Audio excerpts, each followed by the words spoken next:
ओम शांति। 9/12/2024 के साकार अनमोल धारणा युक्त ईश्वरीय महावाक्य हैं।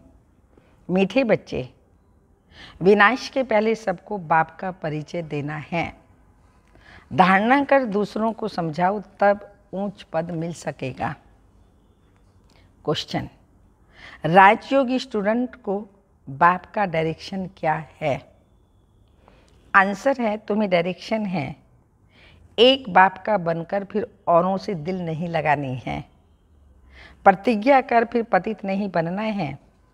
तुम ऐसा संपूर्ण पावन बन जाओ जो बाप और टीचर की याद स्वतः निरंतर बनी रहे। एक बाप से ही प्यार करो, उसे ही याद करो तो तुम्हें बहुत ताकत मिलेगी। बाबा को याद करेंगे, एक बाबा से ही प्यार करेंगे तो बाबा कहते बहुत ही तुमको ताकत मिलती रहेगी। ओम शांति। रूहानी बाप बैठ समझाते हैं, समझाते तब हैं जबकि यह शरीर है। सम्मुख ही समझाना होता है। जो सम्मुख समझाया जाता है वह फिर लिखत के द्वारा सबके पास जाता है। तुम यहाँ आते हो सन्मुख सुनने के लिए। बेहद का बाप आत्माओं को सुनाते हैं, आत्मा ही सुनती है, सब कुछ आत्मा ही करती है इस शरीर द्वारा। इसलिए पहले पहले अपने को आत्मा जरूर समझना है। गायन है, आत्मा ही परमात्मा अलग रहे बहुकाल आदि आदि।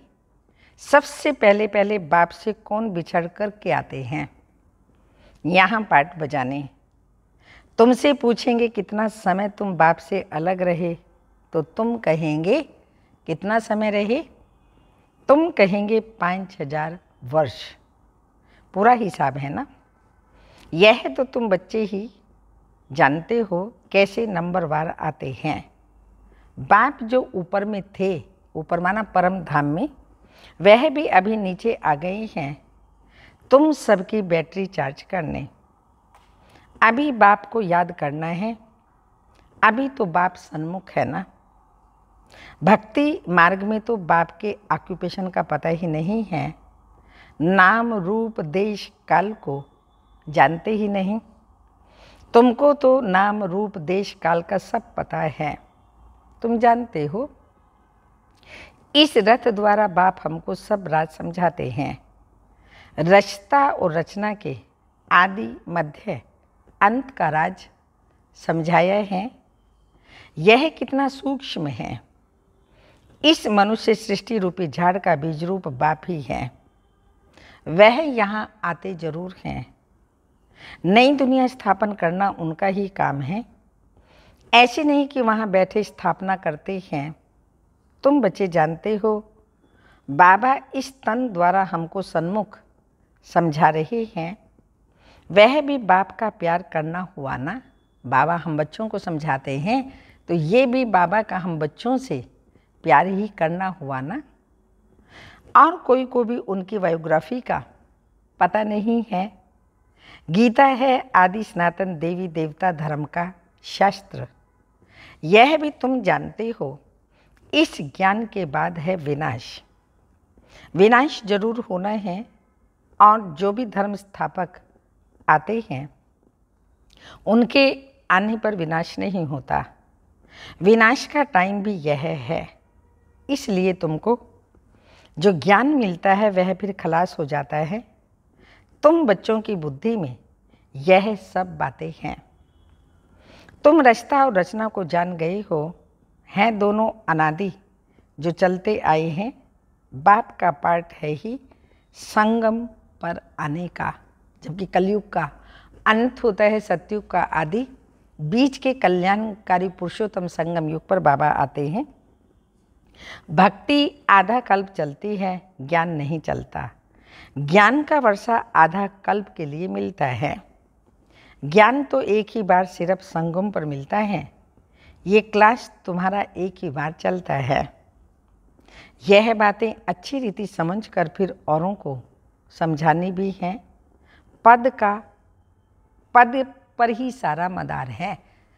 हाँ, बाबा कहते सत्युग में पद भी ऊंचा तब मिलता है जब यहाँ पर पुरुषार्थ करते हैं, तो सारा मदार है पद का सर्विस करने पर। तुम जानते हो, पुरुषार्थ कर अब नई दुनिया में जाना है, धारणा कर और दूसरों को समझाना, इस पर ही तुम्हारा पद है। पहले अपनी धारणा चाहिए, फिर सेवा करना, तब उच्च पद प्राप्त करेंगे। विनाश होने के पहले सबको बाप का परिचय देना है और रचना के आदि मध्य अंत का भी परिचय देना है। तुम भी बाप को याद करते हो कि जन्म जन्मांतर के पाप कट जाए। जब तक बाप पढ़ाते रहते हैं, याद जरूर करना है। पढ़ाने वाले के साथ योग तो रहेगा ना। टीचर पढ़ाते हैं तो उनके साथ योग रहता है। योग बिगर पढ़ेंगे कैसे? योग अर्थात पढ़ाने वाले की याद। यह बाप भी है, टीचर भी है, सतगुरु भी है। तीनों रूप में पूरा याद करना पड़ता है। यह सतगुरु तुम्हें एक ही बार मिलता है। ज्ञान से सद्गति मिली, बस फिर गुरु की रस्म ही खत्म। बाप टीचर की रस्म चलती है, गुरु की रस्म खत्म हो जाती है, क्योंकि सद्गति मिल गई ना। निर्वाण धाम में तुम प्रैक्टिकल में जाते हो, फिर अपने समय पर पाठ बजाने आएंगे, तो मुक्ति जीवन मुक्ति दोनों तुमको मिल जाती हैं। मुक्ति भी जरूर मिलती है, थोड़े समय के लिए घर जाकर रहेंगे। यहाँ तो शरीर से पाठ बजाना पड़ता है, पिछाड़ी में सब पाठधारी आ जाएंगे। नाटक जब पूरा होता है तो सब एक्टर्स स्टेज पर आ जाते हैं। अभी भी सब एक्टर्स स्टेज पर आकर इकट्ठे हुए हैं। कितना घोर घमासान है यहाँ कलयुगी दुनिया में, चारों तरफ घोर घमासान है। देखो तो चारों ओर पब्लिक पब्लिक नजर आती है। तो बाबा कहते हैं कितना घोर घमासान है। सत्युग आदि में इतना घोर घमासान नहीं था। अभी तो कितनी अशांति है। तो अब जैसे बाप को सृष्टि चक्र की नॉलेज है, तो बच्चों को भी नॉलेज है, बीज की नॉलेज है ना। हमारा झाड़ कैसे वृद्धि को पाकर फिर खत्म होता है। अभी तुम बैठे हो नई दुनिया की सैपलिंग लगाने, अथवा आदि सनातन देवी देवता धर्म का सैपलिंग लगाने। तुमको पता है इन लक्ष्मी नारायण ने राज्य कैसे पाया? तुम जानते हो हम अभी नई दुनिया का प्रिंस बनेंगे। उस दुनिया में रहने वाले सब अपने को मालिक ही कहेंगे ना। जैसे अभी भी सब कहते भारत हमारा देश है। तुम समझाते हो अभी हम संगम पर खड़े हैं, शिवालय में जाने वाले हैं, बस अभी गए कि गए। हम जाकर शिवालय के मालिक बनेंगे। तुम्हारी एम ऑब्जेक्टिव यह है। यथा राजा रानी तथा प्रजा सब शिवालय के मालिक बन जाते हैं। बाकी राजधानी में भिन्न भिन्न स्टेटस तो होते ही हैं। वहाँ वजीर तो कोई होता ही नहीं। वजीर तब होते हैं जब पतित बनते हैं। लक्ष्मी नारायण व राम सीता का वजीर नहीं सुना होगा, क्योंकि वह खुद सतु प्रधान पावन बुद्धि वाले हैं। फिर जब पतित बनते हैं तब राजा रानी एक वजीर रखते हैं राय लेने के लिए। अभी तो देखो अनेकों अनेक वजीर हैं। तुम बच्चे जानते हो ये बहुत मज़े का खेल है। खेल हमेशा मज़े का ही होता है, सुख भी होता है तो दुख भी होता है। इस बेहद के खेल को तुम बच्चे ही जानते हो। इसमें रोने पीटने आदि की बात ही नहीं है। गाते भी हैं बीती को बीती देखो। हाँ, कहते ना बीती को बीती जानो, इस दुनिया को ना जीती जानो। दुनिया ख़त्म हुई पड़ी है और एक दिन ख़त्म हो जाएगी, तो इसलिए हर बात को बीत गई, पास्ट इज पास्ट, बात ख़त्म। बनी बनाई बन रही है। जो कल पे पहले हुआ था वही तो हो रहा है, कोई नई बात तो है ही नहीं। ये नाटक तुम्हारी बुद्धि में है, हम इनके एक्टर्स हैं। हमारे 84 जन्मों का पाठ एक्यूरेट अविनाशी है। जो जिस जन्म में जो एक्ट करते आए हैं वही करते रहेंगे। आज से 5000 वर्ष पहले भी तुमको यही कहा था कि अपने को आत्मा समझो। गीता में भी अक्षर हैं, तुम जानते हो। बरोबर आदि सनातन देवी देवता धर्म जब स्थापन हुआ था तो बाप ने कहा था, देही के सब धर्म छोड़ अपने को आत्मा समझो और बाप को याद करो। मनमना भाव का अर्थ तो बाप ने अच्छी रीति समझाया है। भाषा भी यही है। यहाँ देखो कितनी ढेर भाषाएं हैं। कलयुगी दुनिया में भाषाओं पर भी कितना हंगामा है। भाषा बिगड़ तो काम चल ना सके। ऐसी ऐसी भाषाएं सीख करके आते हैं जो मदर लैंग्वेज खलास हो जाती हैं। जो जास्ती भाषाएं सीखते हैं उनको इनाम मिलता है। जितने धर्म उतनी भाषाएं होंगी। वहाँ तो तुम जानते हो अपनी ही राजाई होगी, भाषा भी एक होगी। यहाँ तो 100 माइल पर एक भाषा, वहाँ तो एक ही भाषा होती है। यह सब बातें बाप बैठ समझाते हैं तो उस बाप को ही याद करते रहो। शिव बाबा समझाते हैं ब्रह्मा द्वारा। रथ तो जरूर चाहिए ना। शिव बाबा हमारा बाप है। बाबा कहते हैं मेरे तो बेहद के बच्चे हैं। बाबा इन द्वारा पढ़ाते हैं ना। टीचर को कभी गले में थोड़ी लगाते हैं। बाप तो तुमको पढ़ाने आया है। राजयोग सिखलाते हैं तो टीचर ठहराना। तुम स्टूडेंट हो। स्टूडेंट कभी टीचर को भाकी पहनते हैं क्या? एक बाप का बनकर फिर औरों से दिल नहीं लगानी है। बाबा कहते हैं मैं तुमको राजयोग सिखलाने आया हूँ। तुम शरीरधारी, हम अशरीरी ऊपर में रहते हैं। परम धाम में रहने वाले हैं शिव बाबा। कहते हो बाबा पावन बनाने आओ तो गोया तुम पतित हो ना। फिर मेरे को भाकी कैसे पहन सकते हो? प्रतिज्ञा कर फिर पतित बन जाते हैं। जब एकदम पावन बन जाएंगे तो पिछाड़ी में फिर याद में भी रहेंगे। टीचर को गुरु को याद करते रहेंगे। अभी तो छीछी बन फिर गिर पड़ते हैं और ही 100 गुना दंड पड़ जाता है। यह तो बीच में दलाल के रूप में मिला है, उनको याद करना है। बाबा कहते मैं भी उनका मुर्बी बच्चा हूँ, फिर मैं कहाँ भाकी पहन सकता हूँ। तुम फिर भी इस शरीर द्वारा मिलते हो। हम ब्रह्मा द्वारा शिव बाबा को भाकी पहन सकते हैं। ब्रह्मा बाबा कैसे भाकी पहन सकते हैं? और बाबा ने कहा मैं तो पतित आत्माओं को पावन बनाने आता हूँ। तुम पावन कहाँ हो जो मुझ पावन को भाकी पहनो? तो बाबा ने कहा मैं उनको कैसे भाकी पहनूं? बाप तो कहते हैं बच्चे तुम एक बाप को याद करो, प्यार करो। याद से पावर बहुत मिलती है। बाप सर्वशक्तिमान है। बाप से ही तुमको इतनी पावर मिलती है। तुम कितने बलवान बनते हो। तुम्हारी राजधानी पर कोई जीत पहन ना सके। रावण राज्य ही खत्म हो जाता है। दुख देने वाला कोई रहता ही नहीं। उनको सुख धाम कहा जाता है।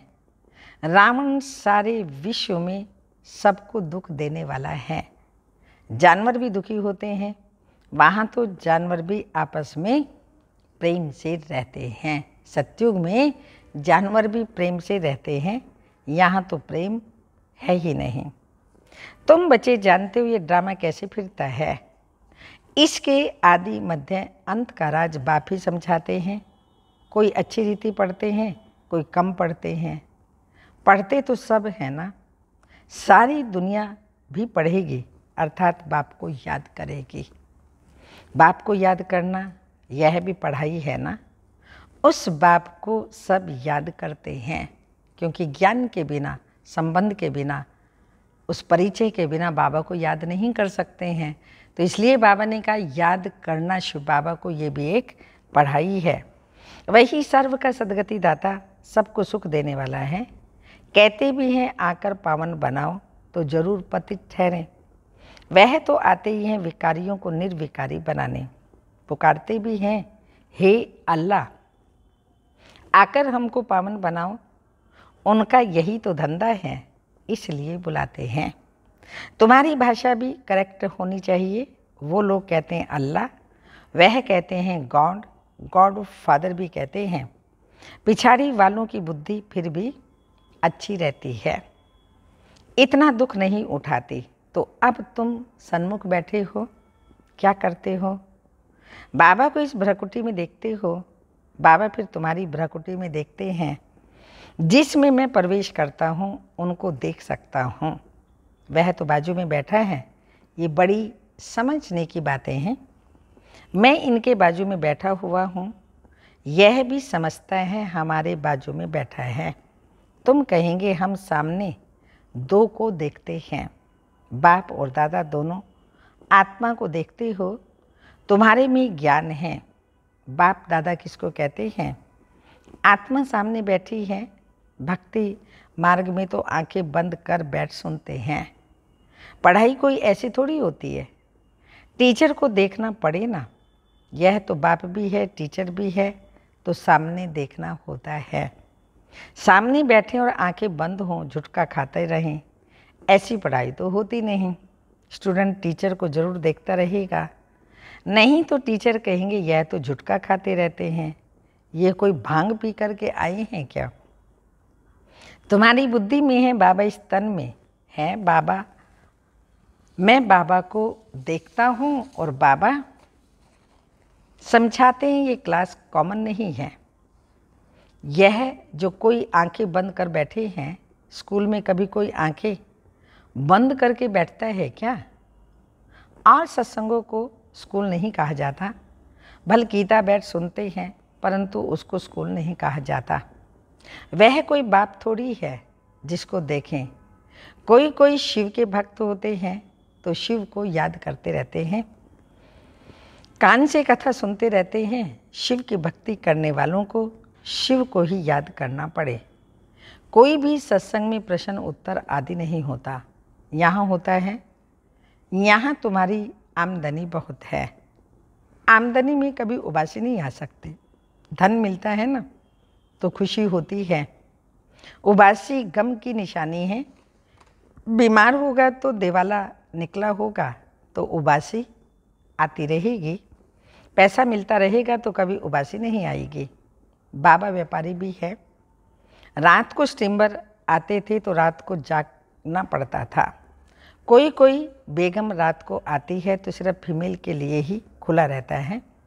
बाबा भी कहते हैं प्रदर्शनी आदि में फीमेल्स के लिए खास दिन रखो तो बहुत आएंगी। पर्दे नशीन भी आएंगी। बम में पर्दे नशीन रहती हैं, मोटर में भी पर्दा रहता है। यहाँ तो आत्मा की बात है। ज्ञान मिल गया तो पर्दा भी खुल जाएगा। सत्युग में पर्दा आदि होता नहीं। यह तो प्रवृत्ति मार्ग का ज्ञान है ना। अच्छा, मीठे मीठे सिक्की लदे बच्चों प्रति माता पिता बाप दादा का याद प्यार। Good morning, diamond morning. रूहानी बाप की रूहानी बच्चों को नमस्ते। हम रूहानी बच्चों की रूहानी बाप को याद प्यार। गुड मॉर्निंग, डायमंड मॉर्निंग, ओम नमस्ते। धारणा के लिए मुख्य सार हैं। ये खेल बड़ा मज़े का बना हुआ है। इसमें दुख और सुख का पाठ नोंदा हुआ है, इसलिए रोने पीटने की बात नहीं।